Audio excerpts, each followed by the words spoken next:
Students, इन दिनों में हम लोग पढ़ रहे हैं motion in a straight line, लेकिन अभी थोड़ा सा motion in a straight line की कंटिन्यूटी को हल्का सा ब्रेक करते हुए पहले एक मैथ्स का एक टॉपिक ले रहे हैं, बेसिक मैथ्स का, जिसका नाम है डिफरेंशिएशन। क्योंकि ये बीच बीच में कहीं ना कहीं आपको हल्का हल्का कहीं ना कहीं डिस्टर्ब कर रहा है, तो पहले इसको डिफरेंशिएशन को लेंगे। तो जैसे जैसे फिजिक्स की कंटिन्यूटी में कुछ ऐसा मैथ्स का कोई बेसिक मैथ्स का ऐसा कोई ना कोई अगर टॉपिक आता है जो आपको परेशान करेगा, तो उसको भी हम लोग साथ में क्लियर करते हुए चलेंगे। तो आज हम लोग ले रहे हैं डिफरेंशिएशन।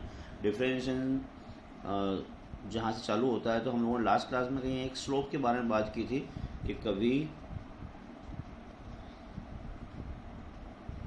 दो क्वांटिटीज़ के बीच में जो ग्राफ बनता है और उस ग्राफ में हमें अगर इस तरह से एक स्ट्रेट लाइन मिल रही है, तो इस स्ट्रेट लाइन का जो स्लोप होगा, ये स्ट्रेट लाइन एक्स एक्सिस के साथ में जो एंगल बनाती है, ये एक्स एक्सिस, ये वाई एक्सिस, तो ये लाइन जो एक्स एक्सिस के साथ में पॉजिटिव डायरेक्शन, ये डायरेक्शन कहलाता है एंटी क्लॉकवाइज पॉजिटिव। अगर क्लॉकवाइज अगर लाइन चलती है तो डायरेक्शन हो जाता है नेगेटिव। तो क्लॉकवाइज मतलब इस तरफ जो चलती जाएगी है ना, और उस समय जो ये एंगल बनाएगी, अगर वो एंगल थीटा है, तो इसका जो टेन थीटा होता है, यानी कि इस थीटा का क्या निकालना है, टेन निकालना है। हम लोगों ने 10th क्लास में सभी थीटा के जो भी ट्रिग्नोमेट्रिक रेशियो होते हैं उनको निकालना देखा था, साइन थीटा कोस्टा। तो इसका जो टेन थीटा होता है वो इस लाइन का कहलाता है स्लोप। ये लास्ट क्लास में भी मैंने आपको बताने की कोशिश की थी कि इसी थीटा का जो टेन होता है उसको हम लोग बोलते हैं स्लोप, इसको कहते हैं लाइन का स्लोप। अगर इस लाइन में मुझे इसका स्लोप निकालना होगा तो मैं इसके टेन थीटा की वैल्यू निकालूंगा। अब टेन थीटा की वैल्यू निकाली कैसे जाती है, तो ये आप सब जानते ही हैं। टेन थीटा का फार्मूला क्या होता है, because tan theta equals to perpendicular upon base होता है। तो यहाँ पर भी हम लोग निकालेंगे। अच्छा, यहाँ पर आप देख सकते हैं कि हर जगह पर मैं इस पॉइंट पर स्लोप निकालना चाहूँगा, तो यहाँ से अगर इसको पैरेलल एक्स लाइन, अगर एक्स एक्सिस को ड्रॉ कर दिया जाए, तो ये एंगल फिर थीटा हुआ, करस्पॉन्डिंग एंगल है। यहाँ पर निकालना चाहें तो यहाँ पर भी करस्पॉन्डिंग एंगल थीटा हो जाएगा, यानी कि सभी जगह ये थीटा सेम रहने वाला है। और अगर सभी जगह ये थीटा सेम रहने वाला है तो टेन भी उसका सेम रहने वाला है, यानी कि इस लाइन का स्लोप कहीं पर भी चेंज नहीं होगा। इसका जो स्लोप आएगा वो कांस्टेंट आएगा। इस ग्राफ का जो स्लोप आएगा वो आएगा कांस्टेंट, ये कहीं पर भी चेंज नहीं होने वाला। ठीक है, चलिए पहले इसका स्लोप निकालते हैं। स्लोप निकालने के लिए हम लोगों ने दो पॉइंट कंसिडर कर लिए। दो पॉइंट कौन से कंसिडर कर लिए, इसे सपोज मैं यहाँ पर एक पॉइंट ले लेता हूँ P, ठीक है, इसको ले लेते हैं P, जिसके कोऑर्डिनेट हो जाएंगे x1 y1। और यहाँ पर हम लोग पॉइंट ले लेते हैं Q, इसका कोऑर्डिनेट हो जाएगा x2 y2। अब इसको बना लेते हैं एक ट्रायंगल, तो यहाँ से इसको ज्वाइन कर लेते हैं, और ये ज्वाइन है ये वैसे भी ऑलरेडी। तो ये एक ट्रायंगल ड्रॉ हो गया। ठीक है, इस ट्रायंगल को यहाँ पे ड्रॉ कर लेते हैं ताकि कंजेस्टेड नहीं हो। इस तरह का एक ट्रायंगल ड्रॉ हुआ। ठीक है, ये सेम टू सेम यहाँ ड्रॉ हो गया, ये हो गया थीटा। तो टेन थीटा निकालने के लिए, अच्छा, इस पॉइंट को मैं कंसिडर कर लेता हूँ R, तो ये हो जाएगा Q, ये हो जाएगा R, ये हो जाएगा P। अगर टेन थीटा निकालना है तो फार्मूला क्या था, perpendicular upon base. Tan theta का फार्मूला है परपेंडिकुलर बेस, और परपेंडिकुलर कौन हो जाएगा, जो एक QR है वो परपेंडिकुलर है, और बेस है कौन, PR। तो इनकी वैल्यूज़ को निकालते हैं। इनकी वैल्यूज़ को निकालने के लिए फिर चलते हैं ग्राफ पे। तो ये है एक्स एक्सिस, ये पॉइंट है x1, तो यहाँ तक का जो डिस्टेंस है वो तो हो जाएगा x1, और अगर इसको यहाँ पर परपेंडिकुलर करते हैं तो यहाँ तक का जो डिस्टेंस हो जाएगा वो हो जाएगा x2।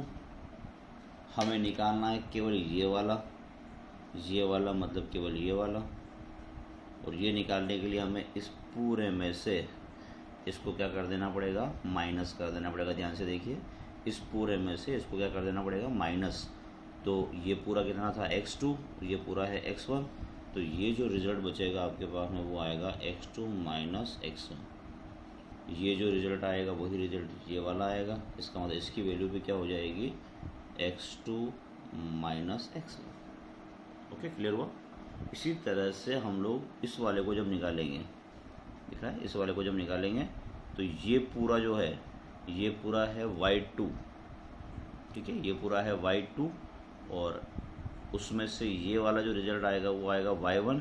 तो बचेगा कितना, y2 माइनस y1। जैसे यहाँ पर आपके पूरा x2 था, उसमें से x1 माइनस हुआ तो क्या बचा, x2 माइनस x1। इस तरह से ये पूरा है आपके पास में y2, उसमें से ये y1 क्या हो जाएगा, माइनस। देखें आप, जब इसको इधर यहाँ लाएंगे तो ये वाला डिस्टेंस हो जाएगा y1 और जब इसको यहाँ लाएंगे तो ये वाला डिस्टेंस हो जाएगा y2। तो ये वाला क्या बचेगा आपके y2 माइनस y1 और यही वाला डिस्टेंस ये है, तो ये वाला जो डिस्टेंस काउंट होगा वो y2 minus y1। Coordinate geometry में छोटे क्लासेस 10th और 9th में हम लोग इनको पढ़ते हैं, आपको याद होगा। तो ये y2 माइनस y1, ये x2 माइनस x1।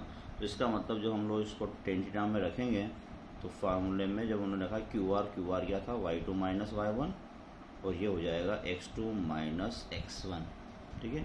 इसी y2 माइनस y1 को हम लोग बोलते हैं डेल्टा y, यानी कि डिफरेंस इन y, और ये हो जाएगा डिफरेंस इन x।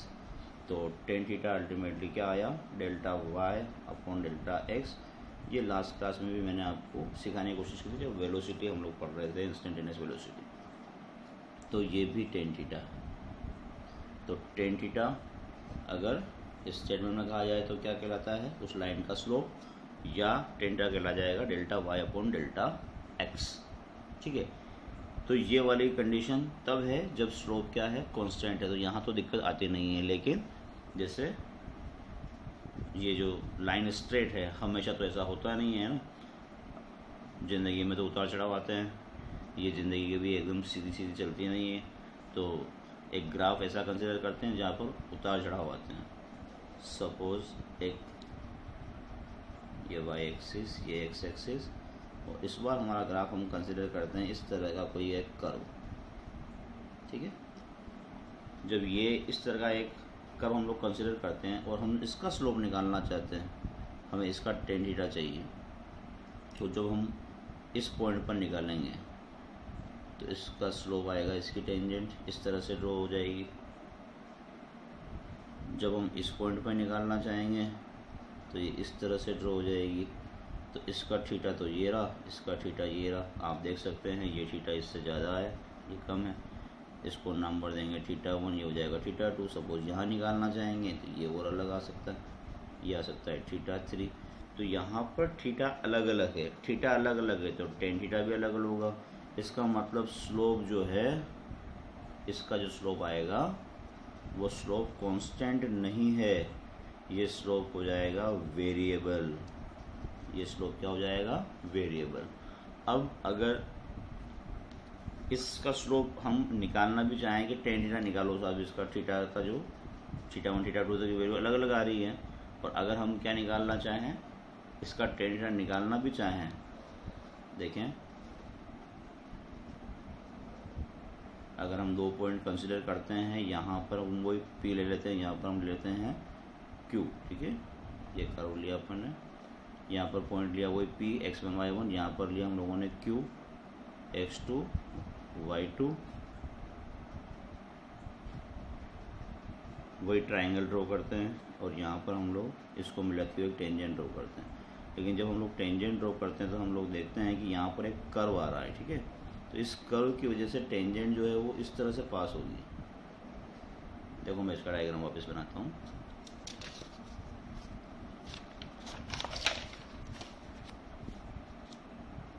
डायग्राम को वापस देखिए।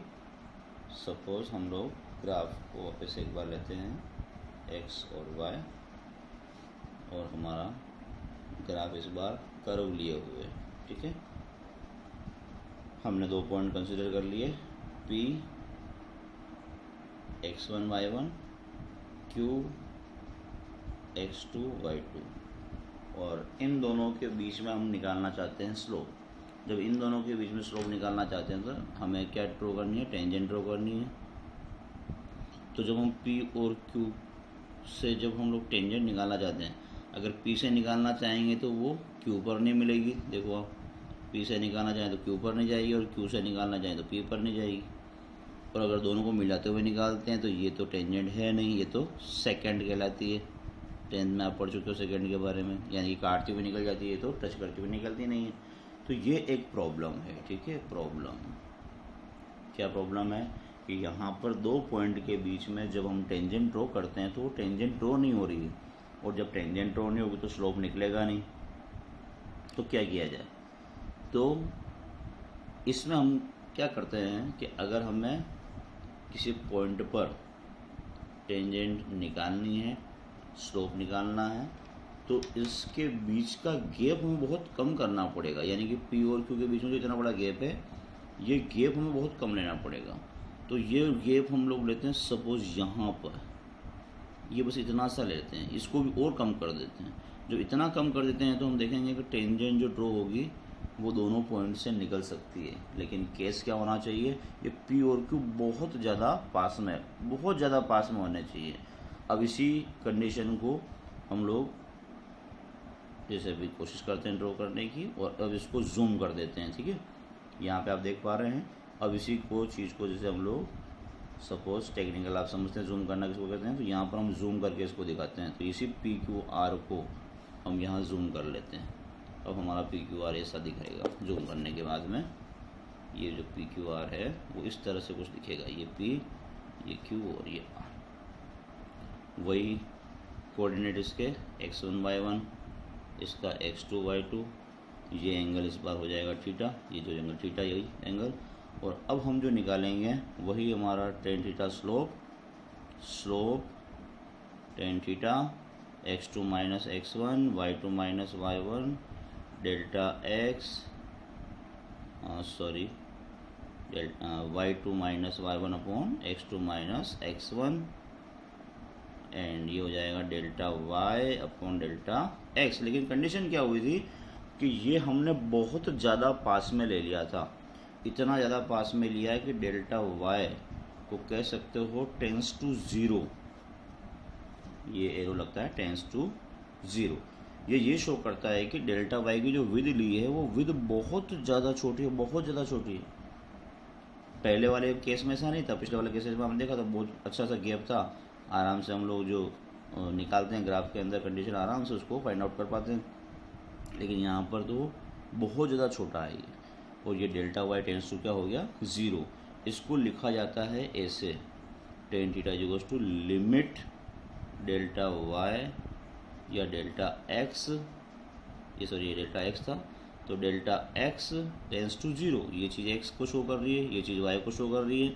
तो यहाँ पर हम लोग ले रहे हैं कि पहले delta x tends to zero, यानी कि बहुत ज़्यादा पास में है दोनों पॉइंट x1 और x2।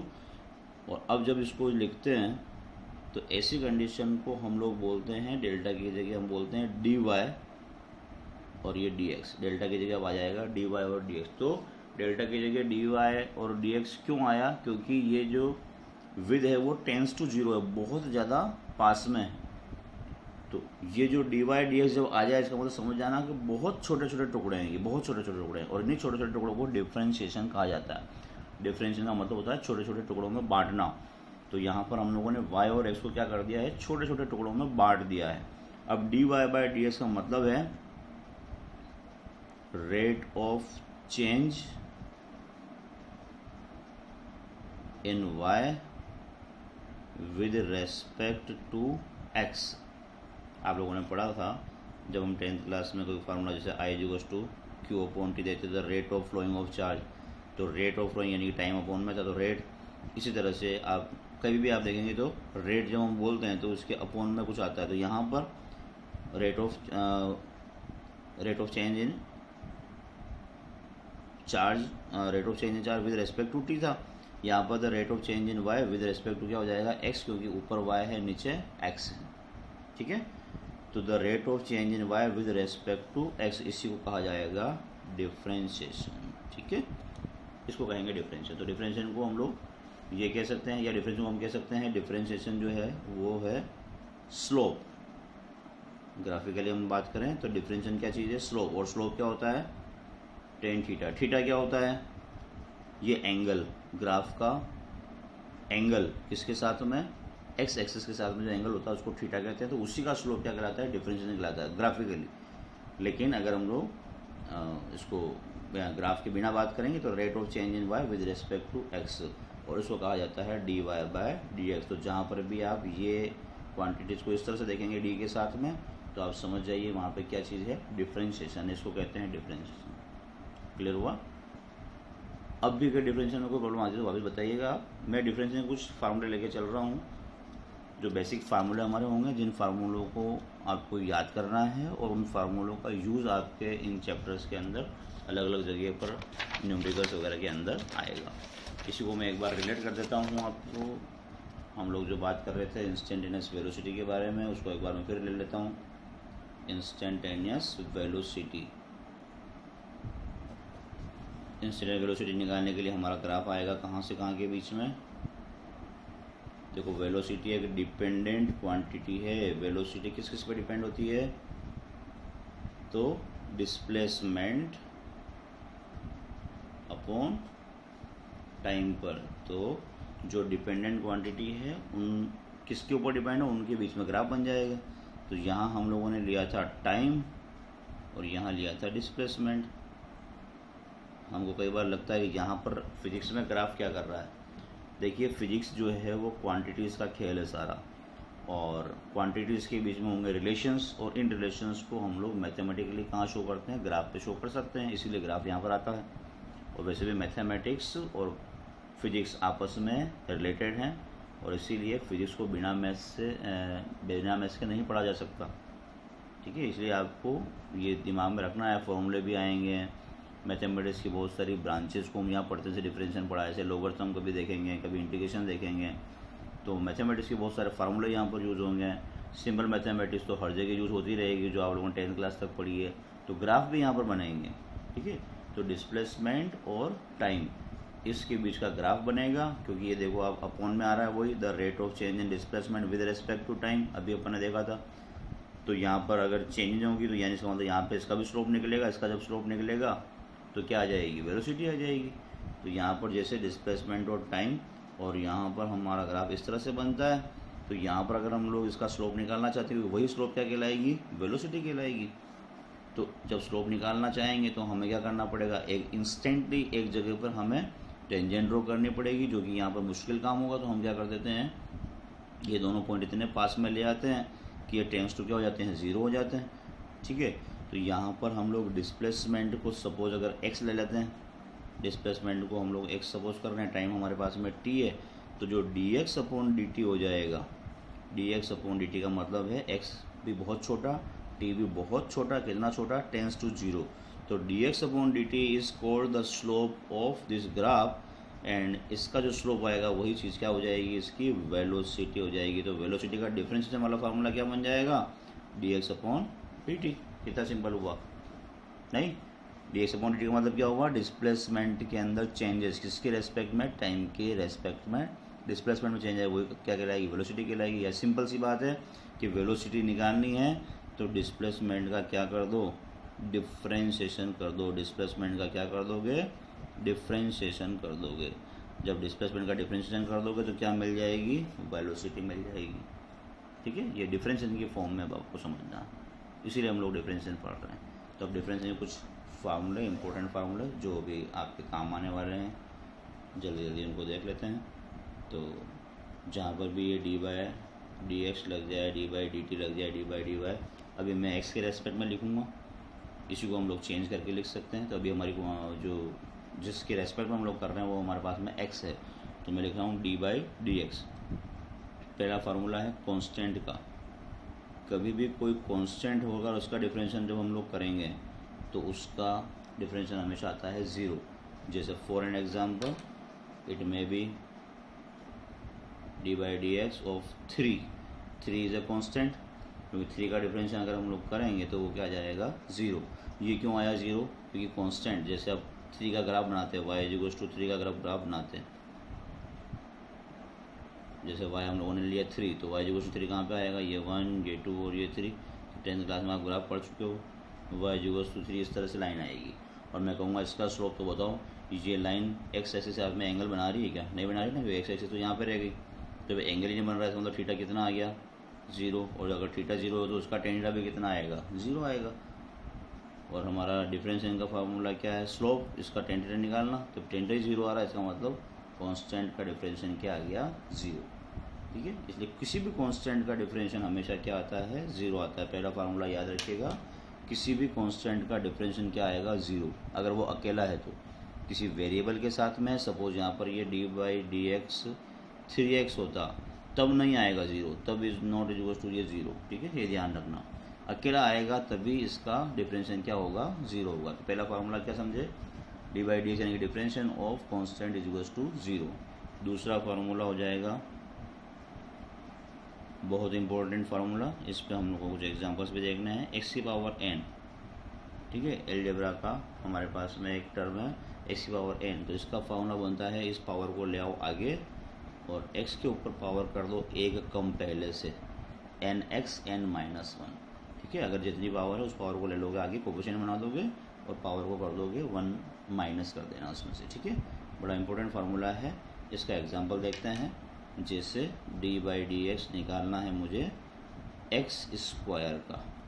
ठीक है, x² का जब हम लोग निकालेंगे तो फार्मूला क्या कहता है, 2 को आगे ले लो और x में से x की पावर हो जाएगी 2 - 1, जो कि रिजल्ट क्या बनाएगी, 2 - 1 का मतलब सिंगल 1।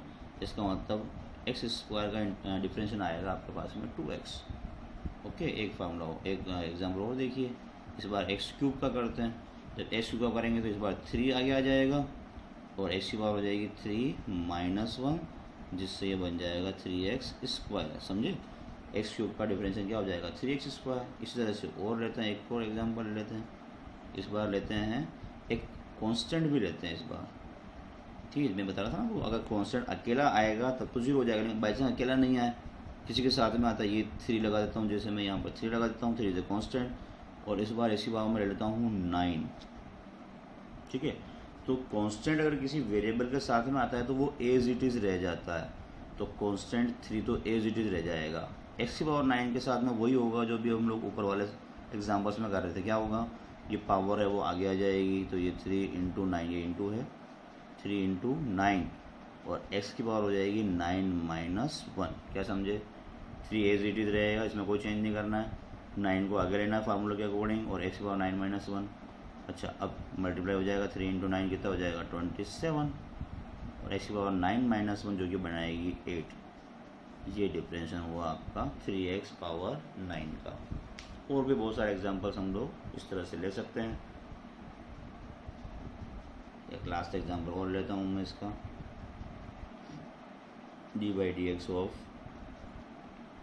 100x⁻10। तो 100 एज इट इज़, ये 10 आगे आ जाएगा, और x की पावर 10 - 1, तो 100 × 10 बनाएगी 1000, और x 10 - 1 की पावर बना देगी 9। तो ये होगा आपका डिफरेंशिएशन इसका। तो इस तरह से डिफरेंशिएशन को सोल्व करना, तो काफ़ी इंपॉर्टेंट फार्मूला रहेगा, ये बहुत बार काम आएगा हमारे। ठीक है, d/dx ऑफ x⁻n क्या हो जाएगा, n आगे और x⁻n-1। तीसरा हमारा फार्मूला है, डायरेक्ट याद करना है, कभी भी लोग आए, लोग का इंट्रोडक्शन हल्का फुल्का आप कहीं pH जब हम पढ़ते थे 10th क्लास के अंदर, एसिड बेस के अंदर pH, तो वहाँ पर आया था। तो लोगरिथम के बारे में मैं एक क्लास और आपकी लूँगा अलग से, इसका अलग से वीडियो बनाएंगे हम लोग। तो फिलहाल आप समझें, log x का जो फार्मूला बनेगा वो बन जाएगा 1/x। ठीक है, ये आप याद कर लें। इसके बाद आएगा आपके d/dx of e⁻x, exponential function बोलते हैं इसको, e⁻x। जब भी आपको इस तरह से e दिखे तो e⁻x का एज इट इज़ रह जाएगा e⁻x। तो काफ़ी सिंपल फार्मूला है, e⁻x का कोई चेंज नहीं होता है, e⁻x ही रहता है। log x का हो जाएगा 1/x। इसके एग्जांपल्स मैंने ले लिए हैं, ये जैसे जैसे हमारे आते जाएंगे हम लोग बात करते हुए चलेंगे। ठीक है, तो यहाँ तक समझ आ रहा है आपको। नेक्स्ट फार्मूला हम लोग लिखते हैं, किसी कांस्टेंट पे पावर x होती है तो d/dx a⁻x, तो इसका होता है a⁻x एज इट इज ले लोगे, और उसके बाद log e बेस पर a। ठीक है, अभी याद करें, धीरे धीरे सब समझ में आता जाएगा। d/dx a⁻x का हो जाएगा, a⁻x एज इट इज लेना है और log e बेस पर लेना है a। तो ये तो कुछ फार्मूले हो गए। अब हम लोग ट्रिग्नोमेट्रिक के फार्मूले वो लेते हैं। D by D x of sine x, तो साइन एक्स का डिफरेंशियल हो जाता है कोस एक्स, और यही अगर कोस एक्स आ जाएगा तो हो जाएगा साइन एक्स, लेकिन इसका साइन माइनस का लगेगा। साइन वाले में प्लस का ही आएगा, लेकिन कोस वाले में आएगा माइनस का। इसी तरह से d by D x of आ जाएगा आपके टेन एक्स, टेन एक्स का रिजल्ट आता है सेक स्क्वायर एक्स। अगर सेक एक्स हो जाए तो डिफरेंशियल हो जाएगा सेक एक्स टेन एक्स। ठीक है, थोड़ा सा याद करने में आपको हो सकता है परेशानी आए, लेकिन याद करना पड़ेगा, क्योंकि फिजिक्स लिए तो निभानी तो पड़ेगी आपको, तो उसको याद जरूर करना पड़ेगा। ठीक है, टेन एक्स का sec square x, sec x का sec x tan x, d by D x of cot x. तो कोट एक्स का होता है माइनस का कोसेक स्क्वायर एक्स, माइनस का कोसेक स्क्वायर एक्स। इसको इससे रिलेट कर देना आपने। टेन का होता है सेक स्क्वायर एक्स, तो टेन का कॉम्प्लीमेंट्री एंगल याद होगा आपको, कोट होता है। तो सेक का कॉम्प्लीमेंट्री कौन होता है? कोसेक। तो जैसे यहाँ पर सेक स्क्वायर हुआ तो यहाँ पर कोसेक स्क्वायर, लेकिन साइन किसका लग जाएगा? माइनस का। And the last is cosec x. फिर याद कीजिए सेक का कॉम्प्लीमेंट्री कोसेक होता है। सेक का हुआ था सेक एक्स टेन एक्स, तो यहाँ पर सेक का कॉम्प्लीमेंट्री कौन? Cosec x. टेन का कॉम्प्लीमेंट्री कौन? कोट एक्स, लेकिन साइन माइनस का लगेगा। तो ये साइन जरूर आपको थोड़े से, आप जब 4-5 बार इनको लिखोगे, याद करोगे ना, तो आपको याद हो जाएंगे। साइन में आप कंफ्यूज मत हो जाना, ठीक है? साइन भूल जाओगे तो सारा काम गड़बड़ हो जाएगा। तो ये कुछ ट्रिग्नोमेट्री के डिफरेंशियल के फार्मूले हैं। ये ए की पावर एक्स का हो गया, और पीछे वाले मैंने लिखा था, मैं यहाँ लिख देता हूँ ताकि आपके सामने एक ही पेज रहे। डी बाई डी एक्स हम लोगों ने लिखा था कांस्टेंट, कांस्टेंट को मैं ले रहा हूँ ए इज़ ए कांस्टेंट, या सी लिख सकते हो, या कांस्टेंट अकेला यूँ भी लिखो तो भी कोई दिक्कत नहीं है। तो कांस्टेंट का हो जाएगा 0। डी बाई डी एक्स की एक्स की पावर की एन अपन ने देखा था अभी, तो N X power N minus 1। एक देखा था हम लोगों ने लोग एक्स का, उसका फार्मूला हो जाएगा 1/x। और एक देखा था एक्सपोनेंशियल फंक्शन ई पावर एक्स का, जो कि एज इट इज़ रहने वाला है। तो ये कुछ बेसिक फार्मूले लिखे हैं मैंने। इन्वर्स के भी होते हैं, इन्वर्स के डिफरेंशियल और अलग से होंगे, लेकिन उसको अभी हमको ज़रूरत नहीं है, तो उसको मैं अभी आपको नहीं दे रहा हूँ। थोड़े दिन बाद जब आप थोड़ा सा इनको सीख जाएंगे तो उसके बाद में उसको भी हम लोग पढ़ लेंगे, ठीक है? तो वीडियो काफ़ी लंबा हो गया है, इसलिए आज इसको यहीं ऑफ कर रहे हैं। डिफरेंशियल से रिलेटेड कोई आपको अभी कोई प्रॉब्लम आ रही है दिमाग में, कोई कंसेप्ट से रिलेटेड प्रॉब्लम आ रही है, तो आप ज़रूर मुझसे बात कीजिएगा, मैं आपको और अलग से समझा दूंगा इसको। तो फिलहाल आज के लिए इतना नहीं। अगले वीडियो में डिफरेंशियल से रिलेटेड कुछ और रूल्स रेगुलेशन को समझते हुए कुछ एग्जांपल्स को हम लोग सॉल्व करेंगे। ओके, तो आज के लिए इतना ही। Thank you. I hope so कि आपको समझ में आया होगा। नहीं समझ में आता है तो कुछ कमेंट करें। Okay, thank you.